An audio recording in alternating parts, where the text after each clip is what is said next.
Welcome to the Abstract Pulse True Crime Marathon, a back-to-back dive into the darkest minds. Our first case, Pedro López. Pedro Alonso López, later known as the Monster of the Andes, was born on October 8, 1948, in Santa Isabel, Colombia. His childhood was marked by poverty, trauma, and neglect. He was the seventh of 13 children, raised by a single mother who struggled to provide stability. His father, a soldier, was killed in a political conflict before Pedro was born, leaving his family in a fragile and volatile state. From an early age, López displayed signs of emotional disturbance. His home life was turbulent. His mother was known to be strict and at times abusive. At the age of 8, after being accused of inappropriate behavior toward one of his siblings, López was expelled from the home. Alone and abandoned, he joined the growing population of homeless children on the streets of Bogotá. Living on the streets exposed him to further trauma. He survived by stealing and begging, blending in with other displaced youth. But life on the streets was brutal, and López was repeatedly victimized. He later cited this period as a defining era that contributed to the formation of his warped worldview and eventual descent into criminality. At 18, López was arrested for car theft and sentenced to 7 years in prison. It was during his incarceration that his behavior became more volatile. He claimed to have been attacked by fellow inmates and responded with violence, allegedly killing several prisoners in retaliation. These claims remain disputed, as official records are sparse, but López's own accounts suggest prison was the turning point that cemented his bitterness and hatred.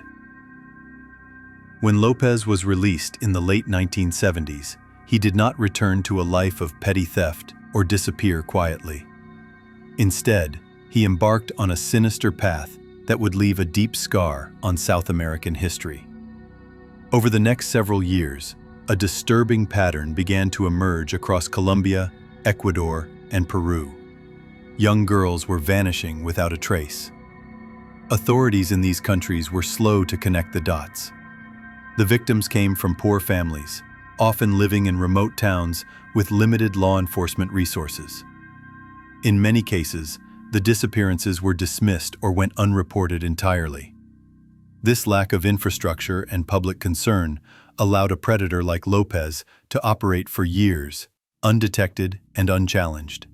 As the number of missing children grew, so did whispers of a serial predator.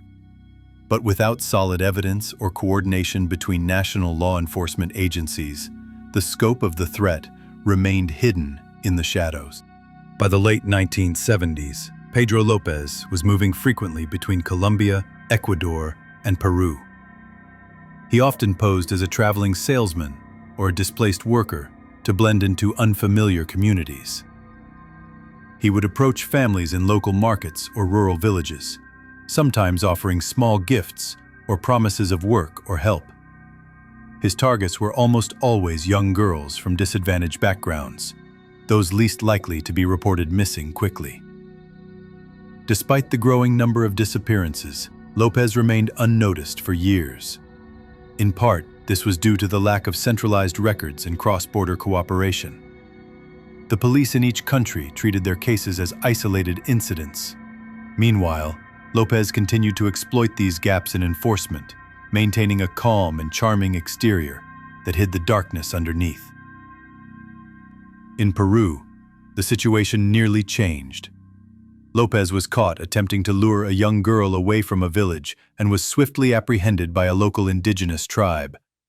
They reportedly planned to carry out their own form of justice, but a missionary intervened and convinced them to turn López over to the authorities.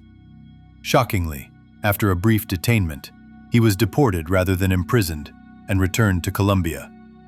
From there, he simply continued on to Ecuador. It was in Ecuador where his actions would finally draw serious attention. A series of disappearances in the city of Ambato began to trouble the community. In 1980, a flash flood unearthed the bodies of several missing girls from a shallow grave, drawing public outcry and prompting a full investigation. That same year, López was caught attempting to abduct a young girl from a market. This time, he was stopped by an observant mother and restrained until police arrived. Under arrest, López initially denied everything, but investigators quickly began to suspect he was connected to a much larger pattern. What they uncovered during his interrogation would shock even seasoned detectives. Facing mounting pressure, López began to confess, not just to one crime, but to hundreds. He calmly recounted details of where he had taken victims, how he avoided suspicion, and the locations of burial sites across Ecuador, Colombia, and Peru. His demeanor was emotionless, as if he were describing routine errands rather than heinous acts. Authorities were stunned by both the scale of his crimes and his lack of remorse. After his arrest in Ecuador in 1980, Pedro López shocked authorities by claiming responsibility for the deaths of more than 300 young girls across South America, at least 110 in Ecuador alone. At first, investigators were skeptical. The number seemed impossibly high. But as López guided them to burial sites with chilling precision, their doubts began to fade. He led police to remote areas where human remains were recovered, evidence that began to match open cases of missing children. These discoveries, paired with the consistency of his accounts, gave weight to his confessions. Some officers described his memory as disturbingly accurate. López recalled names, towns, and details with a sense of calm detachment that unnerved even hardened professionals.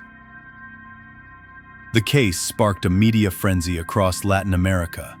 Authorities now had a man who was potentially one of the most prolific serial killers in recorded history, yet few outside the region had even heard his name. It raised uncomfortable questions about systemic failures. Why had no one connected these disappearances sooner? How could someone operate on this scale for so long without being stopped? Despite the severity of his crimes, López was not tried for murder in every country where he claimed to have killed.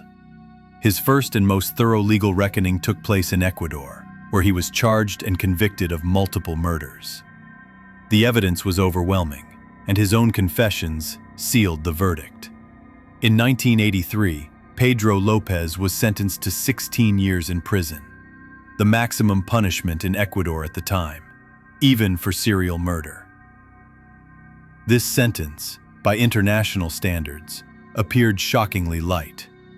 It caused outrage among those following the case, many of whom believed that justice had fallen short.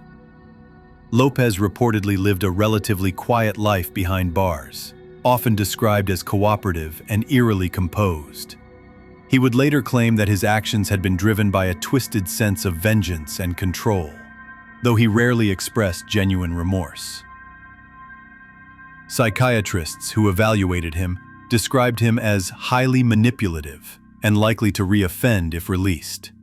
Despite these warnings, Ecuador's legal system had no mechanism to keep López imprisoned beyond his sentence. As the end of his term approached, fear grew among the families of victims and law enforcement officials alike.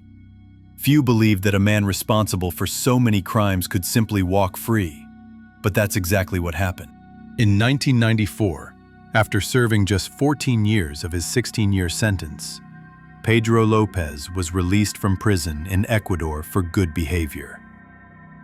Immediately upon release, he was handed over to Colombian authorities for further evaluation. Public outcry was intense. International media outlets began to take notice of the case, shocked by how quietly one of the deadliest killers in modern history had operated and how leniently he was being treated. Colombia, like Ecuador, had limited legal mechanisms for dealing with a case of López's magnitude. After a brief psychological assessment, he was committed to a psychiatric facility rather than being charged with new crimes. Officials cited a lack of physical evidence and challenges in verifying the scope of his self-reported crimes in Colombia and Peru. He was held in the facility for only a few years.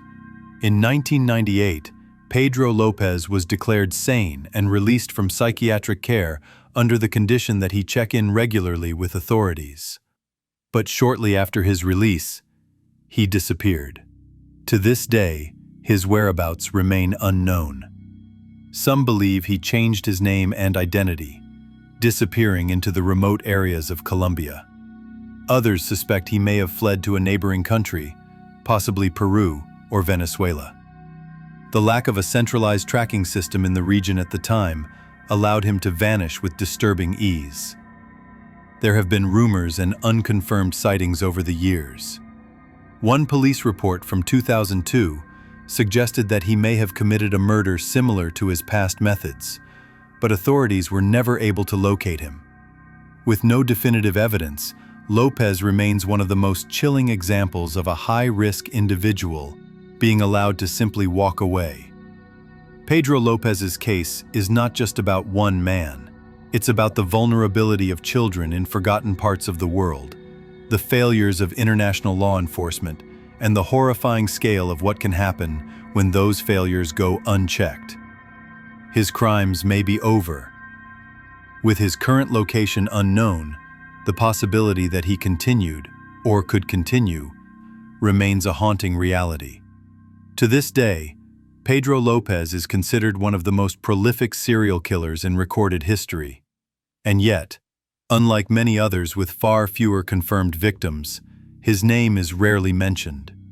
It's a dark reminder that the worst crimes often take place far from the spotlight, and that justice doesn't always prevail.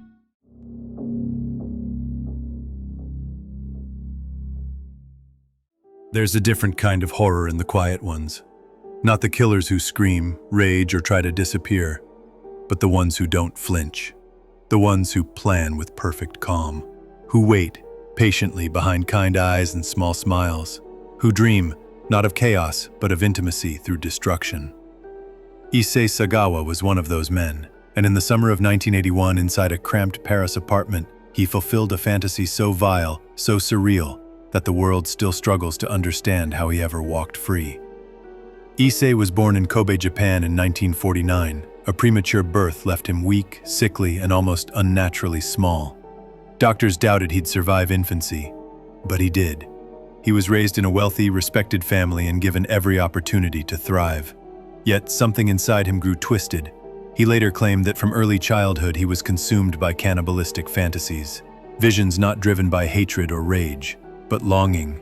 He said he felt a desire to eat beauty, to consume the physical body of someone perfect, not to destroy them, but to possess them entirely. He never wanted to kill out of anger. He wanted to make someone part of him, forever. By his teenage years, the fantasies had taken shape. He spoke openly in later years about imagining women's thighs, wondering how they would taste. While attending university in Japan, he even attempted to bite a sleeping woman. The incident was reported, but it was quietly handled. No one spoke of it again. His family made it disappear. And eventually, so did he, leaving Japan behind to attend the Sorbonne in Paris, where he studied literature and French poetry. There, in a foreign city, his fantasy deepened. He was alone, invisible, and no one was watching. He could blend in, observe, wait. That's when he met Renee Hartevelt. She was 25, Dutch, and brilliant, a fellow student, fluent in multiple languages, deeply immersed in the arts, warm and curious. To Sagawa, she was mesmerizing. Her intellect, her voice, her presence. He called her the perfect woman, and once he chose her, the rest was inevitable. On June 11, 1981, he invited her to his apartment under the pretense of translating German poetry. She'd been there before. It was small, cluttered with books, quiet. She was comfortable. She sat. She read.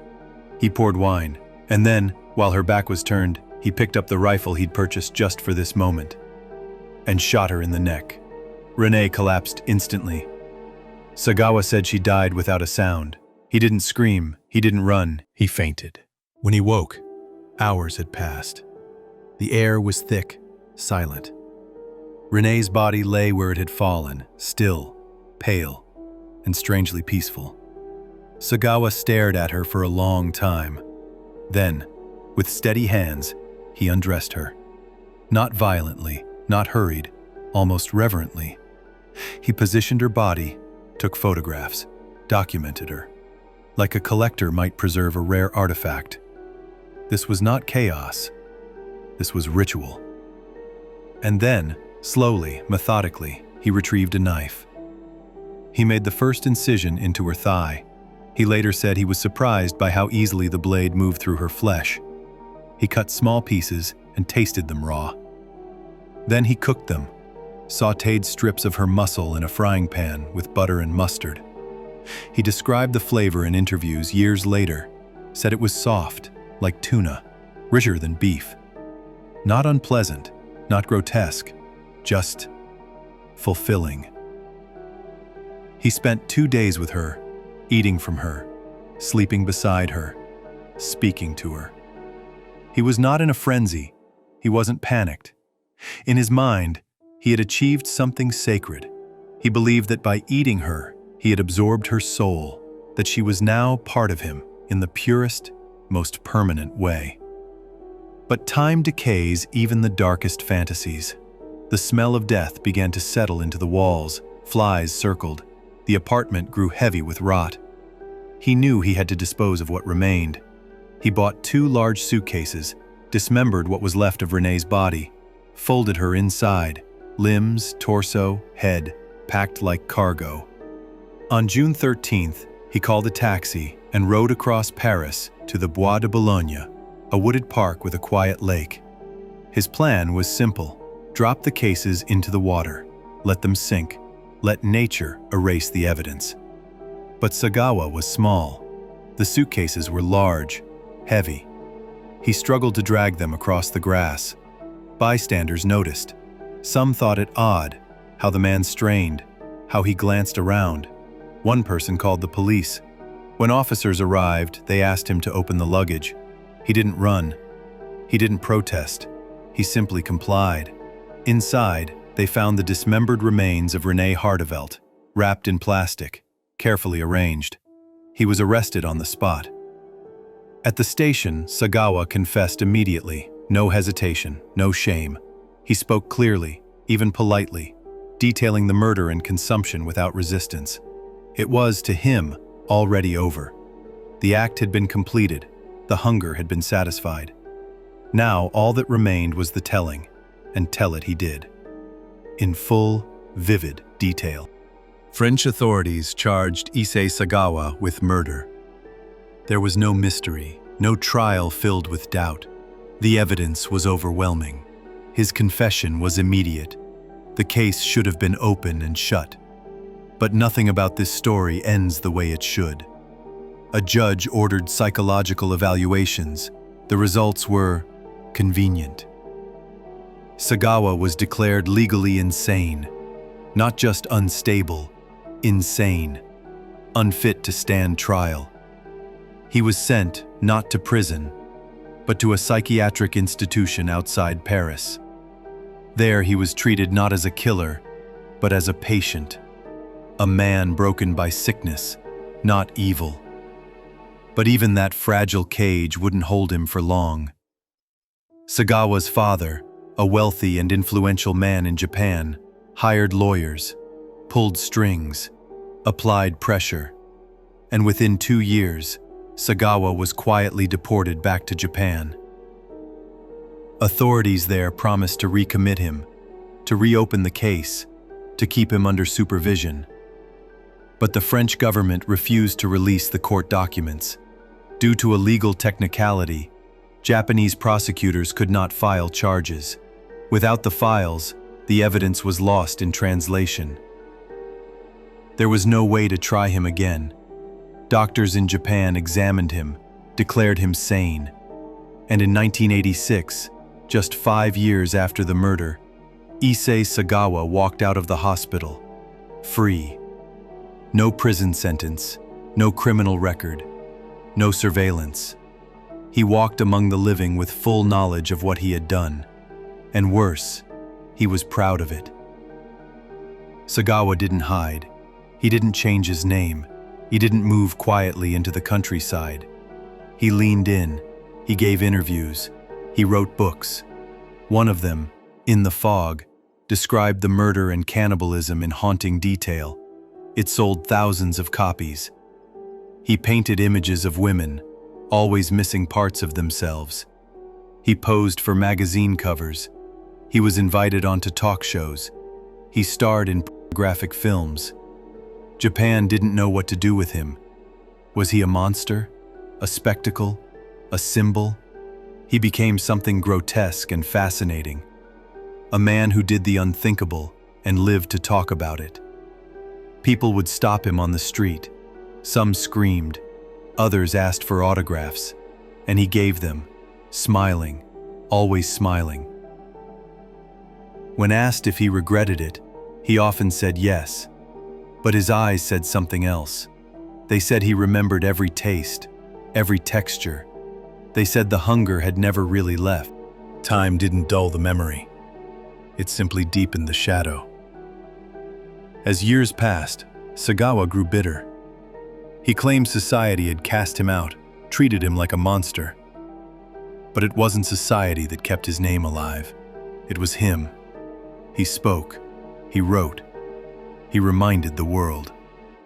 He gave interviews into his 60s, each more unsettling than the last.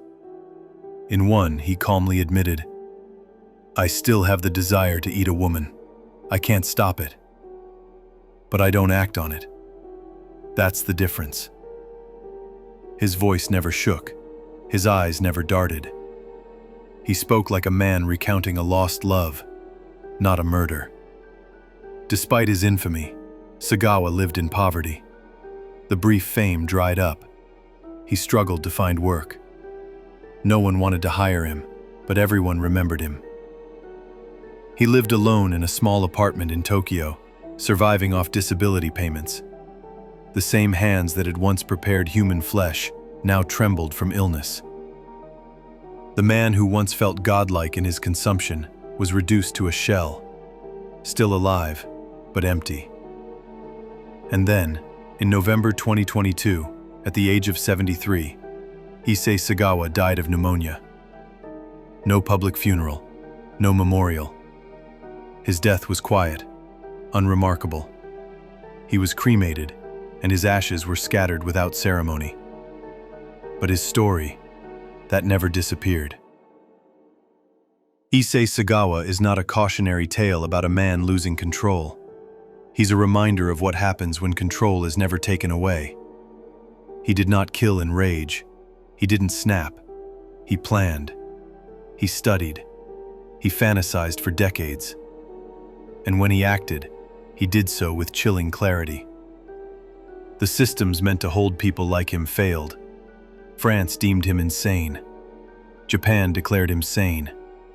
Neither held him accountable. He existed in a space between borders, between labels, monster and man, victim and predator, sick and sane. And Renée Hartevelt? She became little more than a name in the shadow of his myth. She was real. She had dreams. She had friends. She wasn't part of a story, until he made her one. And that's the final horror, because in the decades that followed, Sagawa got everything he wanted. He consumed her. He kept her with him. And the world let him tell the story his way. Some monsters hide in the dark. Others walk in daylight. They give interviews. They write books. They smile for the camera. And sometimes, they die peacefully, while their victims are left in silence, forever voiceless, beneath the soil they were never meant to be part of.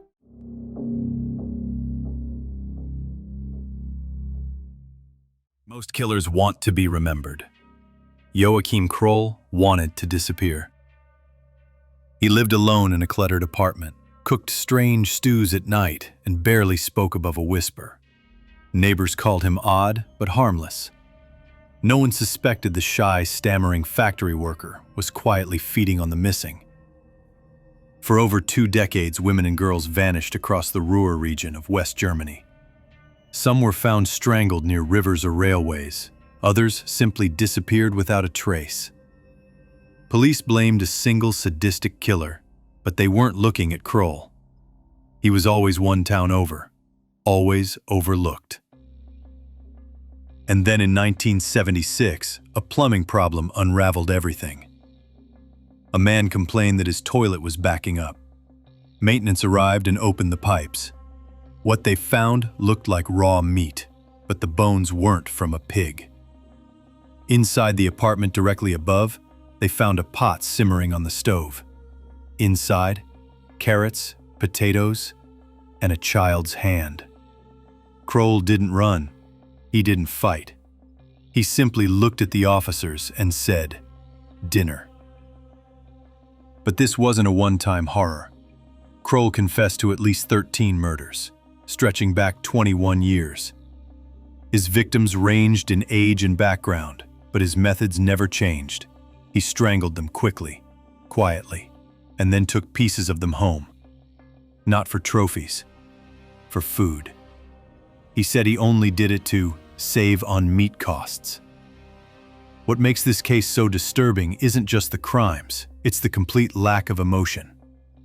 Kroll didn't seem to understand why anyone was shocked. He didn't torture his victims. He didn't drink their blood or brag about his body count. He just thought it was a more affordable way to eat.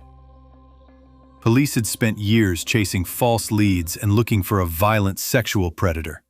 Kroll wasn't violent. He was small, passive, and forgettable. But that forgettability made him invisible, and invisibility made him dangerous. Joachim Kroll never looked the part. He was short, frail, and awkward, with a permanent slump in his posture.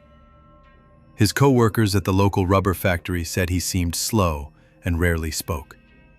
He lived in a rundown apartment complex in a unit that smelled like boiled meat and old metal. No one wanted to get too close, but no one imagined what he was hiding. Kroll's first confirmed murder was in 1955. The victim, a 19-year-old woman named Irmgard Freysa, was found raped and strangled in a park. But police arrested the wrong man, another drifter, and Kroll quietly slipped away. That pattern repeated again and again. Victim found. Police scramble. Wrong suspect jailed. Meanwhile, Kroll was already moving to the next town, the next victim. He always acted the same. He strangled quickly and without warning, never a drawn-out struggle. After the victim was dead, he would take a knife and remove small portions of flesh, usually from the thighs or buttocks. He'd wrap the pieces in plastic and take them home in a shopping bag. There was no rage, no frenzy, just routine. During interrogation, police were stunned by how casually Kroll explained it all. He showed little emotion, only confusion that anyone was angry. "Meat is expensive," he said. "I only took a little." He claimed he never killed out of hatred. He just wanted food. But that wasn't entirely true. Some of his victims were children. Some were assaulted before death. When officers pushed back on his budget meat story, Kroll admitted to urges he couldn't help. In private, psychologists determined that he had severe developmental delays and may not have fully understood the weight of what he had done. Still, he knew to hide the bodies. He knew to lie. He knew what police would look for. That wasn't ignorance. That was calculation. For over 20 years, Joachim Kroll was Germany's ghost, a killer so unremarkable, no one noticed him standing in the middle of the room. It wasn't until that final plumbing incident in 1976 that the illusion cracked. Inside his apartment, police found not just body parts, but clothing from multiple victims. They found a stuffed toy he'd taken as a keepsake, and they found notes, dates, names, scribbled reminders of where he'd left each body. He remembered them all. Kroll eventually confessed to at least 13 murders, but authorities believed the real number was much higher. His scattered memory, the long gaps between cases, and the bodies that were never found left plenty of doubt. But the final horror was this. While most killers wanted fame or infamy, Kroll never did. He didn't collect headlines. He didn't even seem to enjoy killing. He just did it. After his arrest, Kroll was examined by multiple psychologists. They found that he had the mental development of a child, reportedly functioning at the level of an 8 or 9-year-old. He struggled with complex language, misunderstood social boundaries, and had few close relationships throughout his life. But he understood deception. He understood how to lure victims, and he understood how to avoid police. Born in 1933, Kroll grew up in wartime Germany under harsh, violent conditions. His father was a prisoner of war, and Kroll was reportedly beaten regularly by his mother. By the time he reached adulthood, he was already displaying disturbing behavior, killing animals, peeping into windows, and exhibiting sexual dysfunction. His early warnings were ignored, and in a post-war society already overwhelmed by reconstruction and trauma, a quiet, awkward man like Kroll slipped easily through the cracks. When he moved into the Ruhr region, an industrial corridor of dense working-class neighborhoods, he became virtually invisible. Many of his neighbors assumed he was just simple. He didn't drink, didn't date, and seemed too timid to hurt anyone. That misjudgment gave him cover for over 20 years.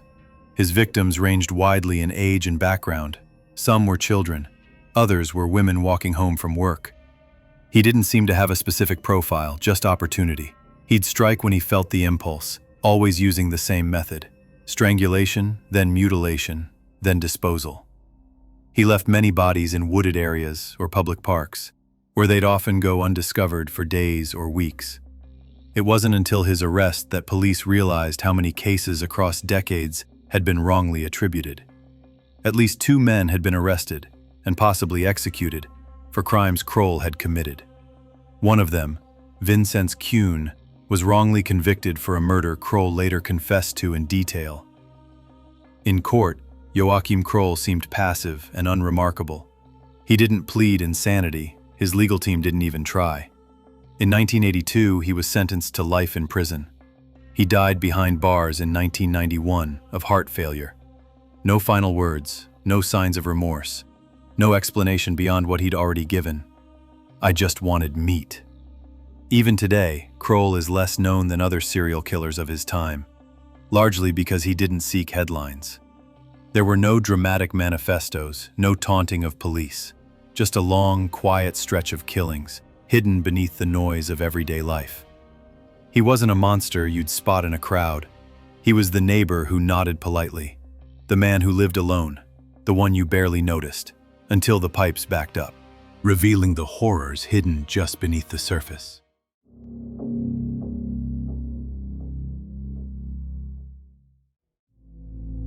He didn't want fame. He didn't leave notes. He didn't even have a type. Israel Keyes buried murder kits across the country, then waited years to dig them up and kill. No pattern, no motive, no mercy. By the time the FBI caught him, he had confessed to 11 murders. And then, just like that, he was gone. This is the story of one of the most terrifying serial killers you've never heard of. Israel Keyes didn't look like a serial killer. He ran a construction business. He had a girlfriend. He raised a daughter. But under that mask was something cold, calculated, and truly rare. Born in 1978, Keyes grew up isolated, homeschooled and surrounded by religious extremism. Even as a child, he showed signs of darkness, killing animals, sneaking into homes, and fantasizing about murder. He joined the army, traveled, worked jobs, and no one, not one person, suspected what he really was. While other serial killers chased headlines, Israel Keyes chased silence. He buried sealed 5-gallon buckets across the United States, each one packed with everything he needed to kill: duct tape, guns, rope, and cleaning supplies. Then he waited, sometimes for years. He'd fly into a state, rent a car, drive hundreds of miles, dig up a kill kit, and find a random victim. He didn't stalk. He didn't plan who, just where. He'd kill, then vanish. There was no pattern, no victim profile, no geographic consistency. Keyes knew exactly what law enforcement looks for in serial killers, and he deliberately avoided all of it. He didn't use the internet. He chose victims he had no connection to. He refused to operate close to home, except once. Everything he did was designed to buy time, to keep hunting, killing, and disappearing into the noise. It worked for over a decade. In 2011, Israel Keys flew to Chicago. From there, he rented a car and drove over 1,000 miles to Essex, Vermont, not to see anyone, not for work, but to kill. Waiting for him in that quiet town was a kill kit he had buried nearly 2 years earlier. That same night, he broke into the home of Bill and Lorraine Currier, a quiet, middle-aged couple who had no connection to him at all. He tied them up, drove them to an abandoned farmhouse, and murdered them both. He later told investigators that this was one of his favorite murders.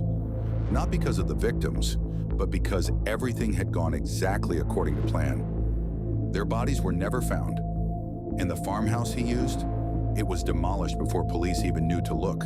The Curriers simply vanished, until Keys decided to talk. Then, and only then, did anyone realize just how far he was willing to go to stay invisible. In February of 2012, Israel Keys made his first real mistake. He broke his own rule and chose a victim close to home. Her name was Samantha Koenig. She was 18 years old, working the evening shift at a drive-up coffee stand in Anchorage, Alaska. Security footage showed a masked man approach the stand, demand money, and force her out at gunpoint. That man was Israel Keys. He took her to his home, tied her up in a shed, and told her family she was alive. Then he left, with his girlfriend and daughter, on a week-long cruise. While Samantha's family was begging for her return, Keys was on a beach in the Caribbean, sipping drinks and taking family photos. When he returned to Alaska, he staged a photo that made it look like Samantha was still alive, propping up her body, using makeup, sewing open her eyes. Then he sent the photo to her family, along with a ransom demand. After that, he dismembered her body and disposed of it in Matanuska Lake, and still, no one knew he was the killer. What finally caught him wasn't the murder, it was the ATM withdrawals. He used Samantha's debit card across multiple states as he traveled, leaving a trail of surveillance footage behind him. In March of 2012, after using the card one too many times, Keys was pulled over in Texas and arrested. He had no idea that everything was about to unravel. After his arrest, Israel Keys didn't panic. He didn't deny anything. He didn't ask for a lawyer. Instead, he asked for a deal. He told investigators he would talk, but only on his terms. He wanted anonymity. He wanted a quick execution. And most of all, he wanted control. Over the course of more than 40 hours of FBI interviews, Keys calmly described what he'd done. He admitted to killing Samantha Koenig. He led them to her body. He confessed to the murders of Bill and Lorraine Currier. And then he hinted at more. Keys told the FBI he had murdered at least 11 people. He said he had kill kits buried all across the country. He talked about strangulations, drownings, and hidden bodies, but he refused to give names. Instead, he described things like this. There were a lot of bodies. I won't tell you where. That would ruin the fun. There's no one who knows me, or who has ever known me, who knows anything about me, really. He gave the FBI pieces, never the whole picture. Cities without names, dates without faces, bodies with no locations. Everything he said seemed designed to keep investigators just close enough to feel hopeful and just far enough to stay powerless. It wasn't a confession, it was a performance. On December 2nd, 2012, less than 9 months after his arrest, Israel Keys was found dead in his jail cell.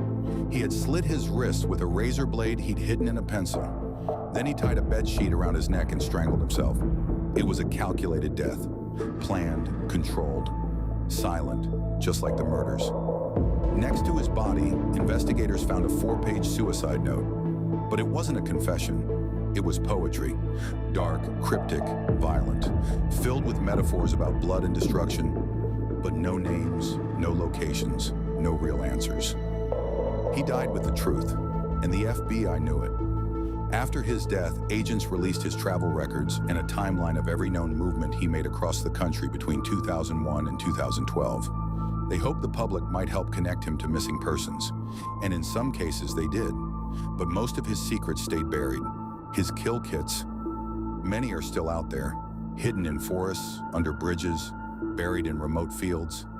The real body count? Still unknown, and the victims he never named? still missing. Keyes left behind no closure, only questions. Israel Keyes is often called a serial killer without a profile. He didn't kill for attention. He didn't kill for rage. He killed for control. And the most terrifying thing about him is how easily he could have kept going. No one knew his name. No one saw him coming. And by the time they did, he was already gone.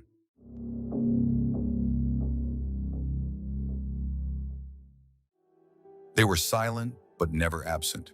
Born April 11, 1963, in the sun-soaked island of Barbados, June and Jennifer Gibbons seemed like any other twins, until they weren't. Their story would stretch across decades, confound professionals, and leave behind a mystery as haunting as it is heartbreaking. The Gibbons family relocated to Haverford, West Wales, when the girls were still toddlers. They were the only black children in their neighborhood and at their school, a difference that made them immediate targets for cruel and persistent bullying. Ostracized by their peers and misunderstood by adults, June and Jennifer began to pull away from the world and toward each other.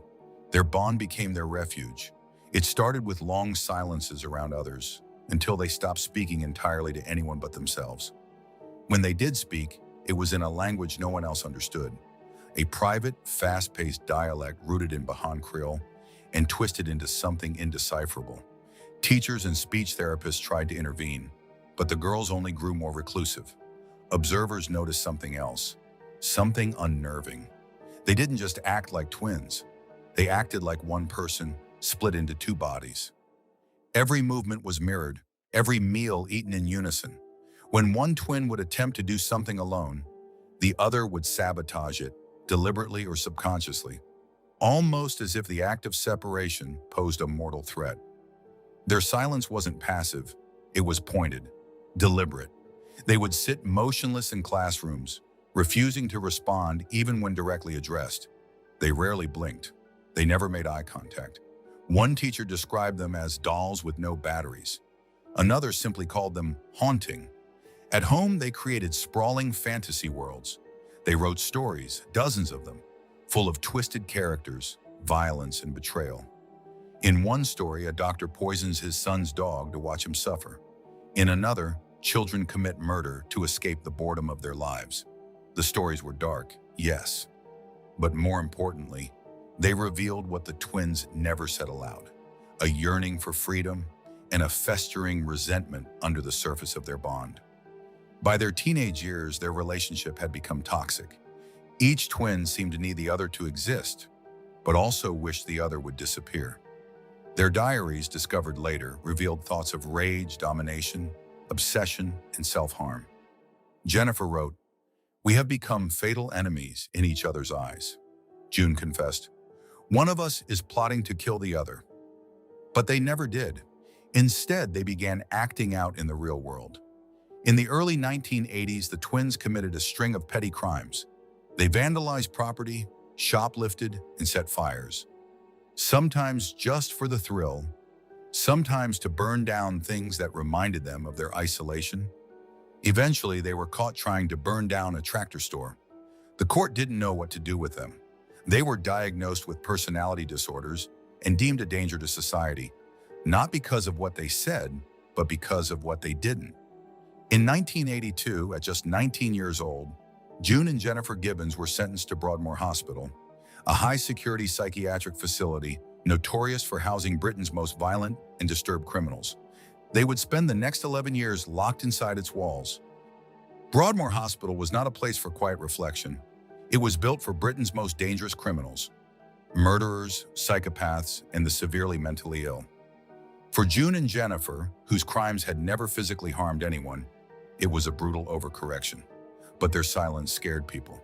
Their bond frightened judges. So Broadmoor became their cage. The twins were placed in separate cells on opposite ends of the hospital. This was intentional, an attempt to force independence, to break the dependency. But it backfired. Without the other, they each descended into near catatonia. Nurses would later describe them as lifeless when apart. Together, they were strange. Apart, they were dead weight. When allowed to see each other again, they clung together even tighter. Their relationship, already obsessive, mutated under pressure. Their diaries from Broadmoor revealed deep turmoil, love, hatred, and an almost mythic sense of destiny. They believed one of them had to die for the other to be free, and slowly they began to prepare for that. Jennifer wrote about feeling controlled, almost possessed by her sister. "She's the shadow," she said. "I'm the real person." June at times agreed. Other times she claimed Jennifer was the one in control, pulling her mind like a puppet. Their identities blurred, their individuality eroded. They lived like twin moons orbiting each other, and nothing else. Over the years, they showed signs of improvement. They became more cooperative with staff. Their writing became more introspective. But one thing never changed: the pact. They had spoken about it for years, that one of them would die so the other could live a normal life. At first it sounded poetic, even symbolic, but in time it became chillingly literal. In 1993, after 11 years in Broadmoor, the twins were approved for transfer to a lower security facility. It was supposed to be a fresh start, but Jennifer told nurses, plainly, "I'm going to die." She wasn't sick. She hadn't been harmed. There was no sign of medical trauma, but she was certain. On the day of the transfer, while riding in the van with June, Jennifer suddenly slumped over. Her eyes rolled back. She lost consciousness. She was rushed to the hospital, but it was too late. At just 29 years old, Jennifer Gibbons was pronounced dead of acute myocarditis, an inflammation of the heart. No drugs, no toxins, no warning signs. Her heart had simply stopped. To this day, her death remains unexplained. Jennifer's death left the medical community stunned. Jennifer died suddenly from acute myocarditis, a rare heart condition that can be fatal but often isn't. The cause of her death remains somewhat unexplained, adding to the mystery surrounding the silent twins. Fulfilling the pact she and her sister had spoken of so many times. What happened next was even more bizarre. June began to speak, not just in fragments or whispers, but in full, articulate conversations. She engaged with doctors, nurses, and eventually journalists. The girl who once moved through life like a shadow now stood in the light. It was as if Jennifer's death had released her from something or someone. In interviews, June spoke about the day Jennifer died. She claimed that her sister had been acting strange for a few days beforehand, slurring her words, seeming detached. But more importantly, she said that Jennifer had made it clear she was going to die, not out of fear, not out of illness, out of necessity. Jennifer had said it was time. In a conversation with journalist Marjorie Wallace, who followed their case closely, June confirmed what many had suspected. The twins had made a deal, a psychic contract. One would give up her life so the other could live. Jennifer had decided it would be her, and June had accepted it. After Jennifer's funeral, June was transferred to the lower security facility they had both been scheduled to enter. She stayed there for only a year before being released, and remarkably, she stayed free. She went on to live a quiet, anonymous life, close to her family, far from the headlines. She never returned to that private language. She never wrote dark stories again. She moved on. But the questions didn't. How could two people become so enmeshed that the death of one unlocks the life of the other? Was it psychological dependency? A case of shared psychosis? Or was it something else? Something we still don't have language for. Over the years, the story of the silent twins has become a cultural myth, referenced in books, documentaries, even fictionalized in films. But underneath the headlines and mystery is something much sadder. Two girls rejected by the world, who clung to each other so tightly that they couldn't breathe. Two minds folded into one and then ripped apart. The tragedy of June and Jennifer Gibbons isn't just that one of them died. It's that neither of them ever really got to live. Unlike many stories we cover, this one ends with a glimmer of hope. June Gibbons was eventually released, and by all accounts, she's doing well, finally living the quiet, independent life she and her sister always dreamed of.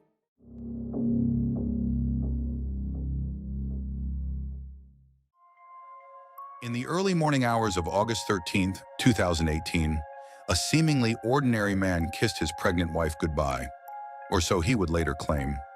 What unfolded next would shatter that illusion and ignite a nationwide obsession with betrayal, murder, and a mask of normalcy. Chris Watts appeared to live the American dream in Frederick, Colorado. He had a steady job with Anadarko Petroleum. He lived in a well-kept suburban home with his wife, Shanann, and their two daughters, Bella and Celeste. Their Facebook life was polished. Family vacations, happy selfies, birthday celebrations. But behind the screen was a man drowning in secrets. When Shanann returned home from a business trip at around 2 a.m. on August 13th, surveillance footage captured her entering the house. That footage would be the last known image of her alive. Later that morning, a friend grew concerned when Shanann missed a scheduled OB/GYN appointment and didn't respond to messages. She contacted the police. A wellness check was performed, and Chris answered the door, strangely calm. He claimed Shanann had taken the kids to a friend's house, but her car, purse, and phone were still at home. From that moment, cracks began to show. Chris gave a TV interview pleading for his family's safe return. To some, he looked devastated, but to others, there was something off. Too rehearsed, too emotionless. Investigators noticed it too. On August 15th, Chris agreed to take a polygraph test. He failed, and when confronted, he confessed, but only partially. He claimed he had killed Shanann in a rage after witnessing her strangling one of their daughters. This story would later be exposed as a lie. The truth, as it unraveled, was far more chilling. Chris had been having an affair with a co-worker, Nicole Kessinger. He'd told her he was separated and close to finalizing a divorce. In reality, there was no such separation. Texts and phone data showed Chris searching for secluded vacation spots, looking up jewelry, and deleting conversations. He was building a new life, one that didn't include his wife or children. The full confession came during further interrogations. He admitted to strangling Shanann, who was 15 weeks pregnant with their son Nico, in their bedroom, wrapping her body in a sheet and placing it in the back of his truck. He then drove his daughters Bella, age 4, and Celeste, age 3, over an hour to a remote oil field where he worked. There, he smothered them, first Celeste, then Bella, and placed their bodies into separate oil tanks. He buried Shanann in a shallow grave nearby. The premeditated nature of the crime, combined with Chris's emotionless demeanor, horrified the public. This wasn't a crime of passion. It was a calculated erasure of an entire family. As investigators pieced together Chris Watts' story, the timeline became undeniable and chillingly deliberate. He murdered Shanann in the early morning hours, just hours after she returned home from her business trip. Then he loaded her body into his truck, with his two daughters alive and riding in the back seat next to their mother's corpse. They drove for over an hour to a remote oil site where Chris worked. Along the way, Bella reportedly asked, "Is Mommy okay?" Chris would later admit that both girls were quiet, possibly in shock, but alert and aware. Once at the site, Chris first buried Shanann in a shallow grave. Then he turned to his daughters. He smothered Celeste first, using one of their blankets. Bella, who had watched what happened, reportedly begged for her life.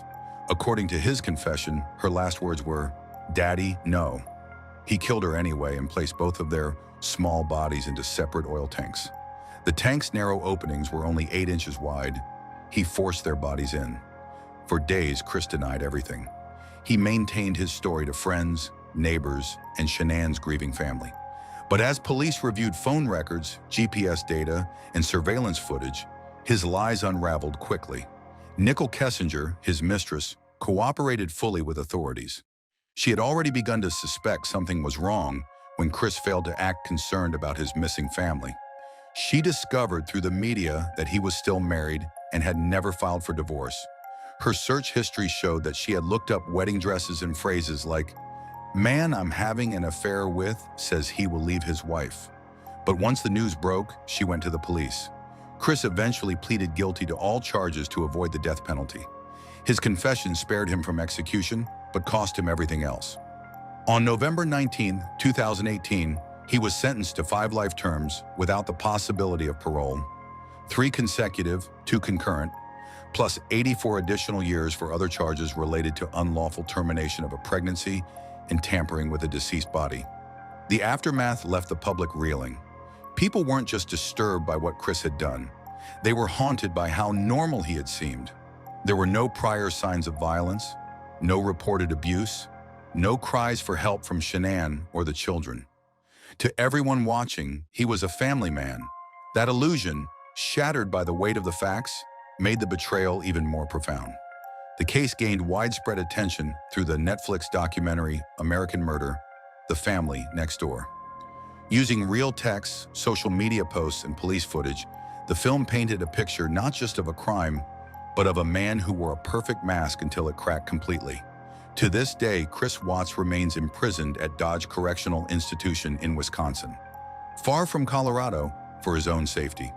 He's in protective custody, isolated from the general population. He has reportedly found religion behind bars and exchanged letters with women who see him as misunderstood. For the rest of the world, though, the image is clear. Chris Watts destroyed an entire family in silence. And for what?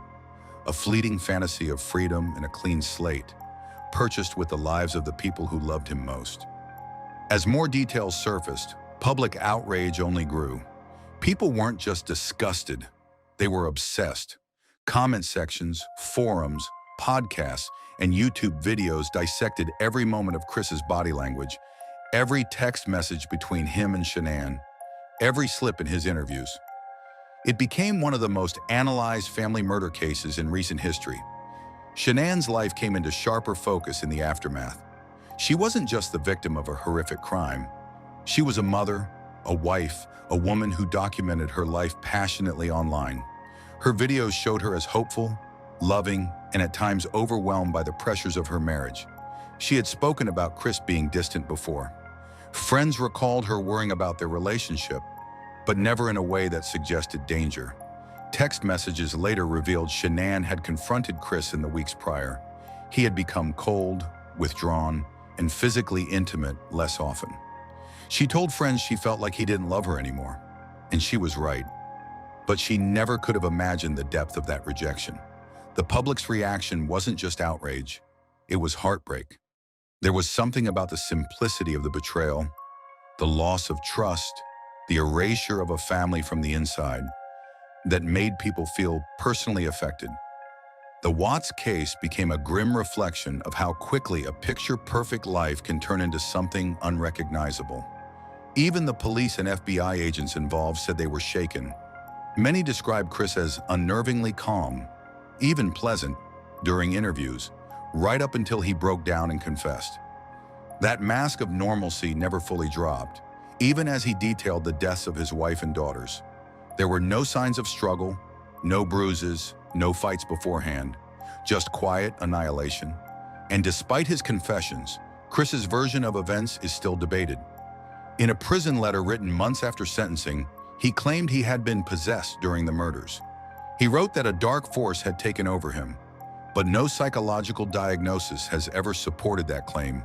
The evidence pointed not to a sudden break, but a gradual, planned erasure. This wasn't a man who snapped. This was a man who made a choice. He chose lies over truth, silence over help, death over discomfort. Chris Watts now sits alone in his cell, visited by no one. Shanann's family continues to grieve, though they've spoken out publicly in hopes that her story might help others recognize warning signs in seemingly perfect relationships. In the end, there's no justice that can undo what happened, no sentence that can restore what was taken. But what remains, the texts, the footage, the voices, ensures that Shanann, Bella, Celeste, and Nico are remembered not for how they died, but for the lives they lived.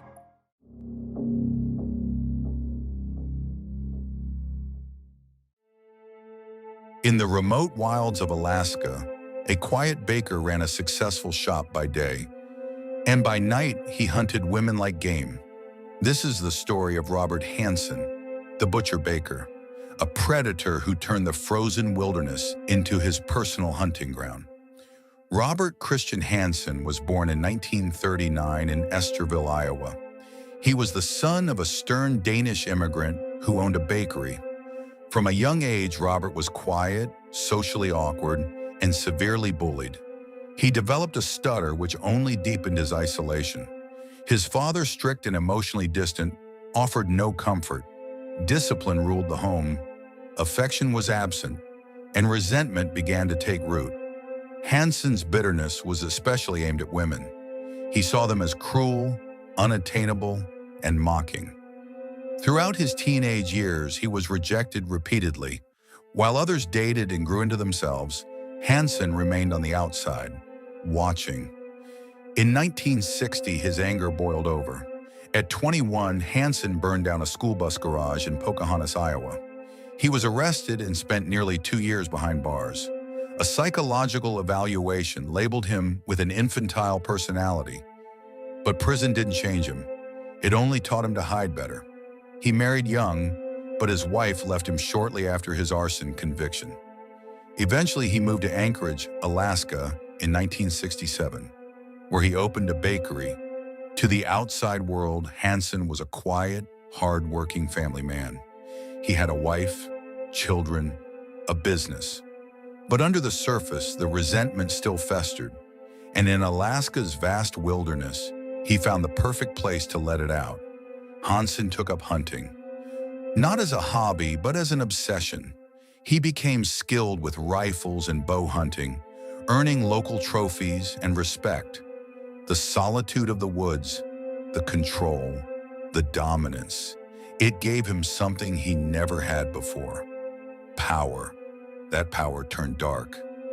Between 1971 and 1983, Hansen targeted vulnerable women. Many were sex workers or runaways, women he believed society wouldn't miss. He'd lure them with promises of money or safety, then drug them, bind them, and fly them, blindfolded into the remote wilderness. Once there, he let them run. And then, he hunted them like animals. Most didn't survive. Some were shot as they ran. Others died in the cold, terrified and alone. He buried their bodies in shallow graves marked on a map he kept hidden in his home. But in 1983, he made a mistake. 17-year-old Cindy Paulson escaped. He had chained her in his home, assaulted her, and was preparing his plane. But while his back was turned, she fled barefoot into the street and flagged down a passing truck. She told her story to police. At first, they didn't believe her, but when her account matched Hansen's flight records, the case was reopened. The FBI brought in profiler John Douglas, whose psychological assessment pointed directly to Hansen. A quiet, socially awkward man living a double life. A skilled hunter with a deep hatred of women. Police secured a warrant. Inside his home, they found a horror show. Guns, stolen jewelry, souvenirs from victims, and most chilling, a personalized aviation map with 24 X's. Each one marked a location where a woman had died. Some of those women were never reported missing. They had no families to search for them. Only the snow knew their names. Faced with the evidence, Hansen confessed. He admitted to at least 17 murders, though the true number may be higher. He also confessed to over 30 rapes and abductions. He was sentenced to 461 years, plus life in prison. No possibility of parole. He died in 2014 of natural causes at the age of 75. He never showed remorse, never revealed every name, and never gave up the full truth. Robert Hansen didn't kill for pleasure alone. He killed to feel powerful in a world where he'd always felt weak. He built a life of normalcy as camouflage. But the wilderness remembers the screams he buried in the snow. Thanks for watching the Abstract Pulse True Crime Marathon. If you enjoyed the journey, don't forget to like, subscribe, and follow for more dark stories. There's always another case waiting.